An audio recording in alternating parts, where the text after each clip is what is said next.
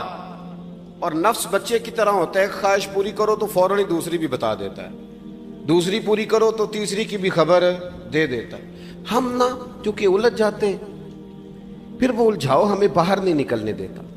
اگر تھوڑا تھوڑا کر کے، میرا مطلب یہ ہے کہ زندہ رہنے کے لیے روٹی کھانی ہے نا، مثلا روٹی کا لطف کتنی دیر ہوتا ہے، جتنی دیر منہ میں چباتے ہیں، اس کے بعد ختم۔ تو کپڑا تو پہننا تھا بدن چھپانے کے لیے، اس میں وہ کدھر سے آ گئی ساری کہانیاں جو آج بن گئیں۔ اور اتنے میں نے عجیب و غریب نظام دیکھا ہے کہ نوجوان ہے، اچھا بھلا سیانا آدمی، کپڑے اس نے تازے سلوائے ہیں، اور 99 لوگوں نے کہا ہے صحیح لگ رہا ہے، تو صرف ایک نے کہا ہے نہیں ٹھیک لگ رہا، وہ پریشان ہو جاتا ہے، کہتا ہے اس کا کچھ کروں۔ کیوں؟ اس لیے کہ یہی سارا مقصود سمجھ لیا ہے، کپڑے پہننا، اسی میں الجھ جانا۔ میں اکثر دوستوں سے کہتا ہوں، میں خود کسی دوسرے کی بات نہیں کرتا، بہت زیادہ عمر نہیں میری، میں خود جایا کرتا تھا، شادی کوئی آ گئی تو 2-3 دن پہلے ابا جی کہتے تھے پرانے جوتے کچھ گنڈوا لا، کچھ پالش کرا لا، توڑے میں ڈال کے جانا موچی کے پاس، اس نے کچھ سیٹ کر دینے۔ اب کہاں رہ گیا جی یہ کام، چھٹی نہیں ہو گئی، اب کون سا ایسا سلسلہ ہے؟ وہ جو کہیں سے کپڑا تھوڑا پھٹ جاتا تھا نا، تو اماں اس کو اس طرح پیوند کراتی تھی کہ ڈیزائن بھی بن جاتا تھا اور کام بھی چل جاتا۔ کدھر گیا وہ دور؟ لیکن تکلیف دیکھ لیں آج پہلے سے زیادہ ہے، لڑائی پہلے سے زیادہ ہے، آزمائش پہلے سے زیادہ ہے۔ کیوں؟ جتنی بھی خواہشات آپ بڑھاتے جائیں گے نا، مقصد فوت ہوتا جائے گا۔ جتنی بھی مقصود سفر کرنا ہے، گاڑی دکھانا تو مقصود نہیں نا، لیکن ہمیں وہ والی گاڑی چاہیے کہ لوگ ایک دفعہ انگلی منہ میں ڈالیں کہ وہ اس گاڑی پہ بیٹھا ہوا ہے۔ ہم مقصد سے پیچھے ہٹیں گے جب پھر تکلیف میں آئیں گے، پھر آزمائش۔ زندگی میں ہم نے جو چیزیں مینج کی ہیں وہ ساری دوسروں کے لیے، ہمارے لیے کوئی شے بھی نہیں۔ ولیمے پہ گئے تاکہ برادری راضی ہو جائے، تعزیت کے لیے گئے تاکہ محلہ راضی ہو جائے، فلانا کام کیا تاکہ لوگ جو ہیں وہ میرے حق میں ہو جائیں۔ ساری زندگی دوسروں کے لیے جی کے گزار دی، اور آپ نے 99 نیکیاں کی، ایک خامی آئی تو لوگ تو وہ تھے جو پھر بگڑ گئے۔ بہتر نہیں بندہ رب کو ہی راضی کرے۔ واللہ ورسولہ احق ان یرضوا، اللہ اور اس کے رسول کا زیادہ حق ہے کہ انہیں راضی کیا جائے، ان کا زیادہ حق۔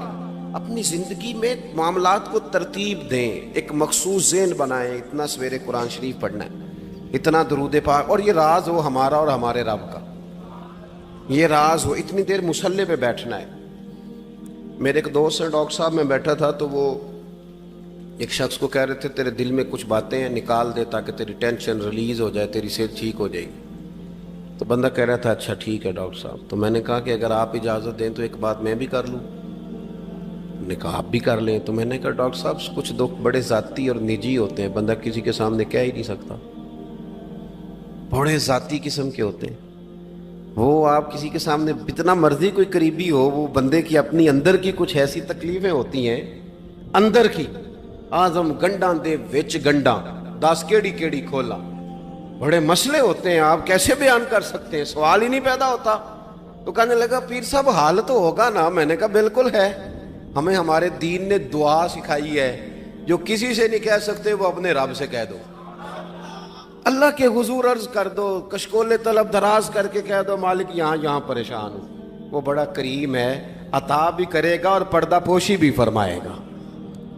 اپنے اللہ کے ساتھ اپنا تعلق مضبوط کریں، اپنی زندگی میں حسن اعمال کا پیدا کریں، اعمال کا، کہانیوں کا نہیں، باتوں کا نہیں، تصویروں کا نہیں، نئی سے نئی پکچر کا نہیں، اعمال کا، اور خوبصورت ترین طریقہ ہو۔ دیکھیں نا، مشکل سے بھی تو نماز پڑھنی ہے نا، سویرے ابا بڑے غصے میں تھے تو پھر مجھے اٹھنا ہی پڑا، تو اس طرح بھی تو پڑھنی ہے۔ تو اگر بندہ ذوق سے اٹھے اور ذرا سونا کر کے وضو کرے اور ذرا صحیح کر کے مصلی بچھائے اور سجدہ کرے تو ذرا ذوق سے کرے، مجھے سوز دے، مجھے ساز دے، مجھے نیم شب کا نیاز دے، دم سجدہ خود کو میں توڑ دوں، مجھے ایسا ذوق نماز دے۔ اس ذوق کے ساتھ آگے بڑھے۔ مقاصد جب بندہ سمجھ جاتا ہے نا، مقاصد، پھر اس کے لیے آسانی ہوتی ہے۔ میں نے عرض کیا تھا زیادہ باتیں نہیں کرنی، مقصود تو ایک پیغام دینا ہے۔ اب ہم نے جانے والوں کے لیے کیا کرنا ہے؟ ایک تو یہ کہ اپنا مقصد ٹھیک کرنا ہے کہ جو رخصت ہو گئے اپنے بزرگوں کو نا یاد رکھیں، اصل کام ہے ان کو بول کے بتائیے۔ سال کے بعد ختم، بڑی اچھی بات ہے، سسماہی ششماہی سیماہی سب ٹھیک ہے، ان کو یاد رکھیں۔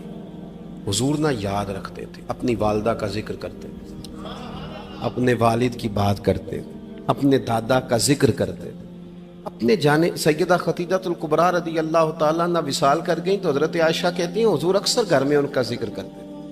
اپنے بزرگوں کو یاد رکھیں، ان کا ذکر کریں، ان کو نا، والد کے لیے نا والد ہونا شرط ہے، پی ایچ ڈی ہونا شرط نہیں۔ والد کے لیے والد ہونا شرط ہے، مفتی ہونا شرط۔ والد ان پڑھ بھی ہو تو بچے کو سمجھانے کا سلیقہ سے اللہ اسے عطا کاری دیتا ہے۔ ماں بالکل ان پڑھ بھی ہو تو بچوں کو سمجھانے کا طریقہ اللہ اسے، ان سے سیکھیں۔ میرے والدہ اور والدہ دونوں اپنا نام نہیں لکھ سکتے تھے، تو میں اپنے دوستوں سے کہتا ہوں مجھے کبھی موقع ملے تو میں کئی جلدوں میں کتاب لکھ سکتا ہوں اپنے ماں باپ، اس لیے کہ وہ جو ہمیں سکھا گئے، جو بتا گئے، وہ انہی کا خاصہ تھا۔ تو اپنے ایک تو جانے والوں کو یاد رکھیں، دوسرا ان کے لیے دعا کریں تو درد سے کریں، سونی کر کے کریں، صحیح کر کے کریں، اکیلے بیٹھ کے کریں۔ دعا کا سب سے زیادہ تعلق آپ کے دل کی آواز کے ساتھ ہوتا ہے، اور جس طرز میں حضور نے ہمیں حدیث سکھائی ہے نا، اس رنگ میں کبھی آپ حدیث کو سیکھیں، سمجھیں نا۔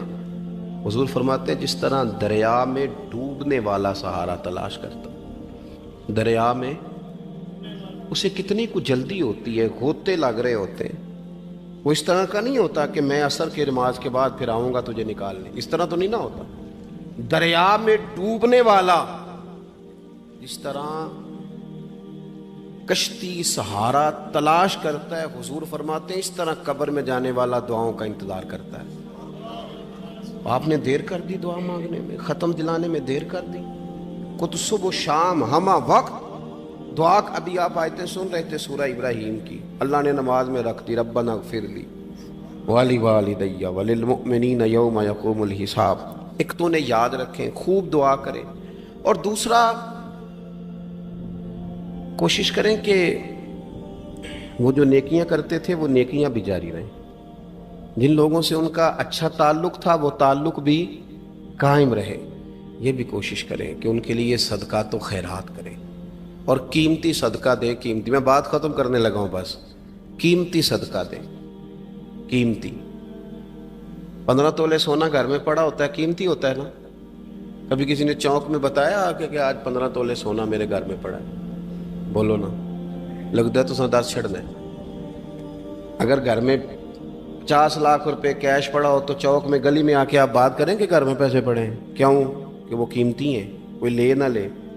تو یہ جو 5000 مسجد دیکھ کے سارے محلے کو بتاتے ہو، یہ بھی صدقہ تھا، یہ بڑا قیمتی چیز تھی، یہ بتانے والا نہیں تھا، یہ تو نیکی تو قیمتی تھی۔ قیمتی چیز جو ہوتی ہے وہ تو چھپائی جاتی ہے کہ بتائی جاتی ہے۔ یہ جو بیٹیاں ہیں نا اسلام کی، مائیں بہنیں، یہ قیمتی ہیں، اس لیے اسلام انہیں کہتا ہے تم گلیوں اور چوکوں میں آنے والی نہیں، قیمتی چیزیں گھر کے اندر رہا کرتی ہیں۔ تم قیمتی چیزیں ہو، تمہارا وجود قیمتی ہے، تم کبھی ماں ہو، کبھی بیٹی ہو، کبھی بہن ہو، کبھی بیوی ہو، قیمتی ہو، اس لیے تمہیں اسلام کہتا ہے کہ گھر کے اندر رہو گی تو تمہاری قیمت رہے گی. کچھ چیزیں ایسی ہیں جو چوکوں میں گلیوں میں پھیل جائے تو ان کی قیمت نہیں رہتی. اس لیے تمہیں کہا جاتا ہے کہ گھر میں رہو. یہ جو تمہیں چوکوں میں لاتے ہیں یہ تمہیں بے وقت کرنا چاہتے ہیں, بے قیمت کرنا چاہتے ہیں. انسان تھوڑی دیر کے لیے اگر تھوڑی دیر کے لیے غور کرے تو بڑے بڑے جانور انسان سے بڑے طاقتور ہیں, لیکن اللہ نے ان کی نکیل انسان کے ہاتھ میں تھما دی. اتنا بڑا جہاز ہے, ٹنوں وزن لے کے چل رہا ہے, انسان کے بس کی بات نہیں کہ وہ کئی لوگ لگ کے بھی اس کو اٹھا سکیں, لیکن اللہ نے اس کے قبضہ و اختیار میں کر دیا ہے. فرمایا هو الذی خلق لکم ما فی الارض جمیعا, زمین میں جو کچھ ہے سارا تیرے لیے بنایا ہے, آسمان میں جو ہے سارا تیرے لیے بنایا ہے. وما خلقت الجن والانس الا لیعبدون, فرمایا کل کائنات میں نے تیرے لیے بنائی ہے اور تجھے میں نے اپنی عبادت کے لیے پیدا فرمایا ہے. تو جنوں اور انسانوں کو اللہ نے اپنی عبادت کے لیے تخلیق فرمایا.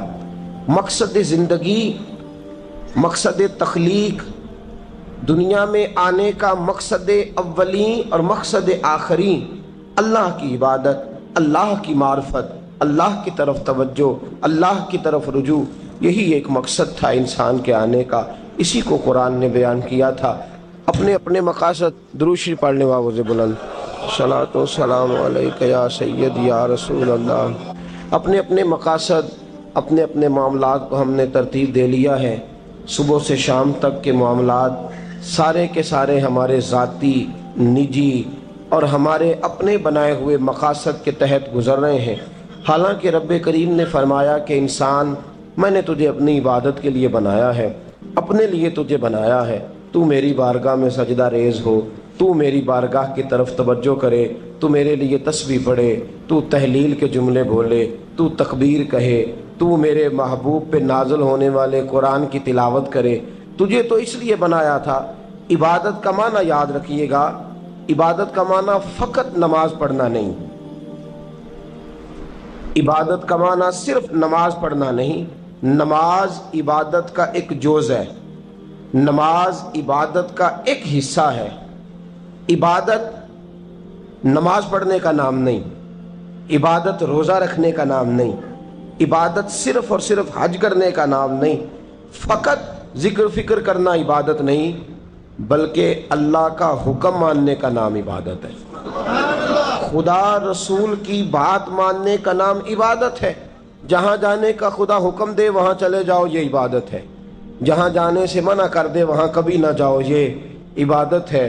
اگر نماز پڑھنے کا نام ہی عبادت ہوتا تو پھر فجر کی فجر کے وقت کیوں پڑھنی پڑتی, پھر ظہر میں ہی کیوں فرض ہوتی, پھر عصر کا وقت مغرب میں جا کے کیوں نہ شروع کیا جاتا, پھر انسان کی مرضی تھی جب پڑھ لیتا. فرمایا نہیں, عبادت میری ہے, اصل میری اطاعت ہے. میں جب کہوں کہ یہ فجر کا وقت ہے تو تجھے فجر مان کے پڑھنا, جب کہوں ظہر کا وقت ہے تو ظہر مان کے. ہم نے عبادت کو مخصوص کر دیا. مسجد میں چلے جانا, نفل پڑھ لینا, کچھ دیر قرآن شریف پڑھ لینا, کچھ دیر اللہ کی عبادت کر لینا, کچھ دیر ذکر اذکار کر لینا, اس کا نام عبادت ہے. اور باہر نکل کے بے شک جھوٹ بولے, باہر نکل کے بے شک غیبت کرے, باہر نکلے اور کم تولے, باہر نکلے اور اپنی من مرضی کرے, تو یہ عبادت نہیں. اس لیے کہ ہم اس خدا کے ماننے والے ہیں جو صرف مسجد میں نہیں ہوتا بلکہ جلوہ تیری ذات کا کو بکو ہے. میں جدھر دیکھتا ہوں ادھر تو ہی تو ہے. ہمارا خدا صرف مسجد میں نہیں ہے, اللہ ہر جگہ ہے. جے میں تینوں اندر جانا پھر مقید جانا, جے میں تینوں باہر سمجھا اندر کون سمانا.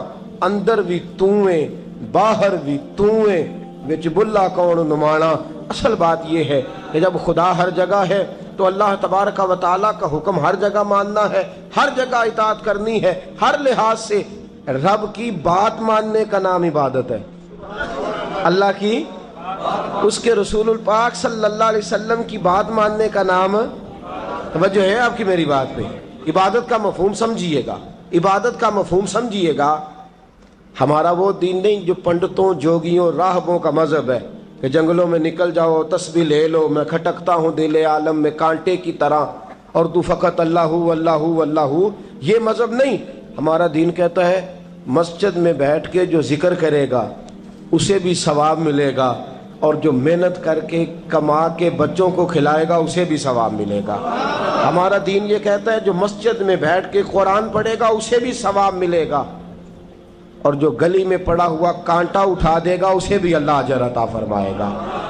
اللہ کا حکم ماننا، اللہ کا حکم ماننے کا نام عبادت۔ محمود غزنوی کے پاس ہیرا ہے، محمود غزنوی کے بڑے غلام تھے تو ایک بڑا پیارا تھا اسے، آپ جانتے ہیں اس کا نام کیا تھا؟ ایاز محمود غزنوی کو بڑا تو حسد شروع ہو جاتا ہے ہر جگہ، الا ماشاءاللہ لوگ کہنے لگے بادشاہ ہر وقت اسی کو پیار کرتا رہتا ہے، ہر وقت اسی کی طرف توجہ کرتا رہتا ہے۔ بادشاہ نے ایک دن آزمانا چاہا، اتنا ہیرا تھا، موٹا ہیرا بادشاہ کے پاس۔ بادشاہ نے ایک وزیر صاحب کو بلایا، کہا یہ اینٹ پکڑو، ہیرے پہ مارو، اسے توڑ دو۔ کہنے لگا بادشاہ بات تیری ٹھیک ہے پر بڑا قیمتی ہیرا ہے، کیوں تڑوا رہے ہیں آپ؟ مال خزانہ میں رکھ دیں، کام آئے گا، کسی نہ کسی جگہ پہ استعمال ہو جائے گا، آپ کیوں اس کو تڑوانے کی ضد کر رہے ہیں؟ بادشاہ سلامت نے کہا اچھا تم نے ٹھیک مشورہ دیا، میں ہی جذبات میں آ گیا تھا۔ ایک دوسرے آدمی کو بلایا، اس کو کہا یہ ہیرا توڑنا ہے۔ اس نے کہا بادشاہ مجھے لگتا ہے پوری دنیا میں اتنا موٹا ہیرا تیرے پاس ہے، کسی اور کے پاس نہیں ہوگا، یہ توڑنے کی چیز نہیں تجوری میں سنبھالنے کی چیز ہے، اسے سنبھال کے رکھ۔ تیسرے کو بلایا، چوتھے کو بلایا، جس کو بھی بلاتا رہا وہ بادشاہ کو سمجھاتا رہا، جس کو بلایا بادشاہ کو سمجھایا۔ ایاز کی باری آئی، کہا ایاز ادھر آ، توجہ ہے آپ کی؟ ایاز ادھر آ، یہ ہیرا تو توڑ دے۔ اس نے اینٹ پکڑی، زور سے ماری، ہیرا توڑ دیا۔ بادشاہ کہنے لگا بڑا بیوقوف ہے بھئی تو، یہ سارے میرے خیر خواہ تھے، مجھے سمجھاتے رہے اور تو نے خیال ہی نہیں کیا، میں بیوقوف تھا تو تو بھی ساتھ ہو گیا، توڑ ہی دیا۔ کہنے لگا بادشاہ غلطی ہو گئی، مجھ سے غلطی ہو گئی، مجھے نہیں توڑنا چاہیے۔ اس نے کہا اچھا چل چھوڑ، ایک بات بتا، تیرے سامنے جو سب مجھے مشورے دے رہے تھے تو نے کیوں نہیں دیا؟ میں نے تجھے کہا توڑ دے، کیا لفظ ایاز نے کہے، کمال کر دی۔ کہنے لگا بادشاہ میرے دل میں خیال آیا ہیرا ٹوٹتا ہے تو ٹوٹ جائے، میرے بادشاہ کا حکم نہیں ٹوٹنا چاہیے، یہ ٹوٹتا ہے تو ٹوٹ جائے، یہ کرچی کرچی ہوتا ہے تو ہو جائے، خزانہ خالی ہوتا ہے تو ہو جائے، لیکن میرے مالک کا حکم نہیں ٹوٹنا چاہیے۔ بادشاہ میں ہر چیز توڑ دوں گا پر میں تیرا حکم نہیں توڑ سکتا۔ بس دوستو یہی عبادت ہے، بلا مثال و بلا تشبیہ بات سمجھیے گا۔ جس نے خدا کا حکم توڑ دیا اس نے عبادت نہیں کی، اور جس نے خدا کا حکم اچھا آؤ نماز کے لیے، دکان کا وقت ہے، گاہک بھی زیادہ آ گئے ہیں، رش پڑ گیا ہے، اب تھوڑا وقت مشکل ہو جائے گا، ذرا تھوڑی دیر میں پڑھ لوں گا۔ ہیرا ٹوٹتا ہے تو ٹوٹ جائے، گاہک آنے کا سلسلہ ٹوٹتا ہے تو ٹوٹ جائے، روزی آنے کا سلسلہ ٹوٹتا ہے تو ٹوٹ جائے، مسلمانوں خدا کا حکم نہیں ٹوٹنا چاہیے، رسول اللہ کا فرمان نہیں ٹوٹنا چاہیے۔ میرے رسول پاک صلی اللہ تعالی علیہ وسلم کا اقبال نے کیا کہا؟ کہنے لگا اے طائر لاہوتی، اس رزق سے موت اچھی جس رزق سے آتی ہو پرواز میں کوتاہی۔ کہا خدا کا حکم نہ توڑ بیٹھنا، اور عبادت بھی جس کو اللہ کہہ دے وہ عبادت ہے۔ ایک بندہ زوال کے وقت نماز پڑھنے کھڑا ہو جائے تو ہو جائے گی، کیوں؟ نماز نہیں پڑھ رہا؟ اچھا میں آپ کو روایت سناتا ہوں، شیر خدا مولا کائنات حضرت علی المرتضی رضی اللہ تعالیٰ عنہ فرماتے رسول پاک صلی اللہ علیہ وسلم نے ہمیں منع فرمایا جب عید الفطر کا دن ہو یا عید الاضحیٰ کا دن ہو تو تم نے کیا کرنا ہے؟ فجر کی نماز پڑھنی ہے، اس کے بعد اشراق چاشت نہیں پڑھنی، فجر سے لے کر عید کی نماز تک درمیان میں کوئی نماز نہ پڑھنا۔ جب عید کی نماز ہو چکے پھر تمہیں اجازت ہے جتنے مرضی نفل پڑھو، لیکن فجر سے لے کر عید تک تم کوئی اور نماز نفل درمیان میں نہ پڑھنا۔ حضرت علی المرتضی شیر خدا کا زمانہ ہے، عید کا اعلان ہو گیا، عیدگاہ میں لوگ کٹھے ہو رہے ہیں، ایک شخص دوڑا آیا، اس نے آ کے نماز کی نیت باندھ لی۔ توجہ ہے آپ کی؟ میں نے کہا عبادت ہے خدا کا حکم ماننے کا نام۔ حضرت علی رضی اللہ تعالیٰ عنہ نے نماز کے بعد اس شخص کو بلایا، فرمایا ادھر آ، تجھے نہیں پتا کہ جب تک عید کی نماز نہیں ہوتی کوئی اور نفل نہیں پڑھیں گے؟ کہنے لگا جی میں نے نماز ہی پڑھی ہے، کوئی جرم کیا ہے؟ نماز پڑھی ہے نا، میں نے سجدہ کیا ہے، کوئی جرم ہے؟ حضرت علی نے تلوار نکال لی، فرمایا جو مصطفیٰ کی سنت توڑ کے نفل بھی پڑے گا میں اس کا بھی سر قلم کر دوں گا، جو رسول پاک کے حکم کے خلاف عبادت بھی کرے گا اس کو بھی قتل کر دیا جائے گا۔ توبہ کر۔ یاد رکھیے گا، عبادت خدا رسول کی بات ماننے کا نام ہے۔ آپ سویرے 8 بجے اٹھ کے کھڑے ہو جائیں کہ میں نے تو فجر پڑھنی ہے، فجر کا وقت 8 بجے نہیں ہوتا، وہ گزر گئی 4 بجے، 4:15 بجے ہو چکا۔ ایک شخص شام 7 بجے کھڑا ہو جائے، کہے جی میں تو ظہر کی نماز 7 بجے پڑھا کروں گا، یہ کیسے ممکن ہے؟ اس کا وقت تو 2 بجے کے راؤنڈ اباؤٹ ہے، تجھے اسی وقت ادا کرنی۔ یاد رکھیے گا عزیز ساتھیو، عبادت اللہ کا حکم ماننے کا نام ہے، لیکن عبادت کی بہت بڑی جو ایک رکن ہے، عبادت کا بہت بڑا جو ایک جز ہے وہ نماز پڑھنا ہے، بہت بڑا جز۔ حضرت محمد بن ابی بکر حضرت صدیق اکبر کے صاحبزادے رضی اللہ تعالیٰ عنہ کیا فرماتے ہیں؟ فرماتے ہیں مسلمانوں بڑے نصیبوں والے ہو، بڑے نصیبوں والے ہو، تمہیں تو اللہ کی بارگاہ میں جانے کے لیے اجازت ہی نہیں لینی پڑتی، اللہ نے تمہارے لیے دروازہ ہی کھول دیا ہے۔ جب دل کیا، وضو کیا، نماز کی نیت باندھی، اللہ کے دروازے کھل گئے، اور بغیر کسی ترجمان کے تم نے اپنے رب سے بات کرنی شروع کر دی۔ عبادت ایسی نعمت ہے، اللہ کی بارگاہ میں کھڑے ہونا، سجدہ کرنا اتنی بڑی فضیلت کی بات ہے۔ یہ حدیث میرا خیال ہے آپ کو کبھی بھولنی نہیں چاہیے۔ سید عالم نور مجسم شفیع معظم صلی اللہ علیہ وسلم نے فرمایا، بتاؤ اگر کوئی کسی کے گھر مہمان جائے تو میزبان اس کے ساتھ کیا سلوک کرے گا؟ تو صحابہ کہنے لگا یا رسول اللہ جتنا میزبان اچھا ہوگا اتنا ہی اچھا سلوک کرے گا، جتنا وہ اعلیٰ ہوگا اتنا ہی اعلیٰ سلوک کرے گا، جتنا وہ عرفہ ہوگا اتنی ہی اس کی بات بھی بڑی ہوگی۔ نبی پاک صلی اللہ علیہ وسلم نے فرمایا جو مسجد جاتا ہے وہ اللہ کا مہمان ہے، جو مسجد جاتا ہے وہ اللہ کا مہمان ہے۔ فرمایا میزبان کے ذمے ہے کہ مہمان کے اوپر رحمت کرے، کرم کرے۔ فرمایا جب تو مسجد جاتا ہے تو خدا بھی رحمتوں کے دروازے کھول دیتا ہے، اللہ تیرے لیے فضل کے دروازے کھول دیتا ہے۔ نبی پاک صلی اللہ تعالی علیہ وسلم نے فرمایا جب تو اپنے گھر سے مسجد جانے کے لیے ابھی نکلتا ہے، ابھی تو گیا نہیں، ابھی تو نکلا ہے، فرمایا تو نے سیدھا پیر اٹھایا ہے تو تیرا ایک درجہ بلند ہو گیا ہے، تو نے الٹا قدم اٹھایا ہے تو تیرا ایک گناہ معاف ہو گیا ہے، پھر تو نے سیدھا قدم اٹھایا ہے تو تیرا ایک درجہ بلند ہو گیا۔ اپنی اپنی طبیعت ہے نا۔ حضور نے حدیث سنائی، حضرت سیدنا اسید بن حضیر رضی اللہ تعالیٰ عنہ دیہاتی آدمی تھے، مسجد نبوی سے دور گھر تھا، مسجد آنے جانے کے لیے گدھا رکھا ہوا تھا، گدھے پہ بیٹھ کے مسجد آتے تھے، نماز پڑھ کے اسی پہ بیٹھ کے لوٹ جاتے تھے۔ جس دن حضور نے فرمایا نا ایک قدم پہ ایک گناہ معاف ہوتا ہے، ایک قدم پہ ایک نیکی ملتی ہے، گدھا گھاری چھوڑا ہے۔ صحابہ کہنے لگے یار دور کا تیرا سفر ہے، تم آرام سے گدھے پہ آ جا۔ کہنے لگے کیوں؟ میں کیوں گدھے پہ آؤں؟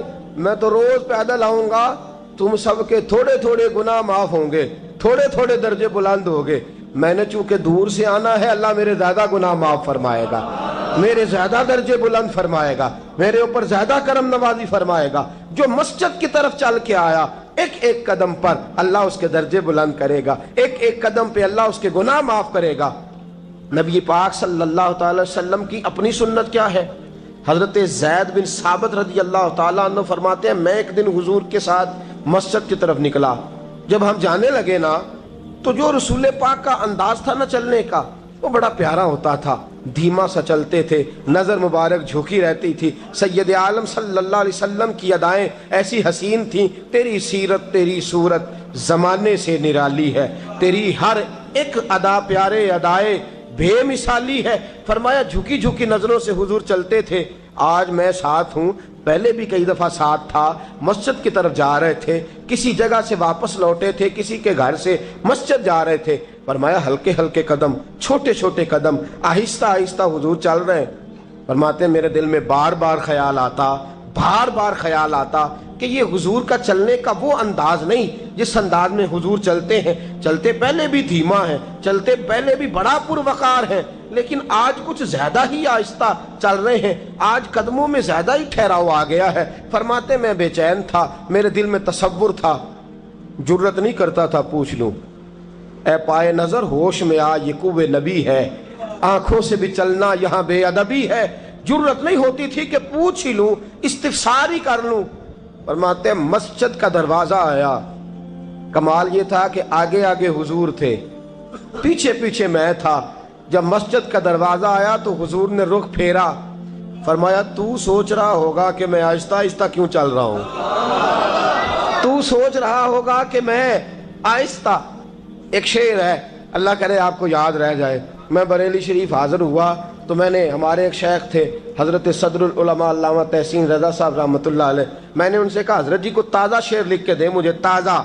تو کہنے لگے لو تازہ شعر آیا ہے، ابھی لکھا ہے. اعلیٰ حضرت فاضل بریلوی کے بھائی تھے مولانا حسن رضا، ان کے پوتے ہیں مولانا تحسین رضا رحمۃ اللہ تعالیٰ علیہ. 2008 میں آپ کا وصال ہوا. تازہ شعر لکھا. کہنے لگے علم غیب رسول کے منکر اس حقیقت کو بھول جاتے ہیں.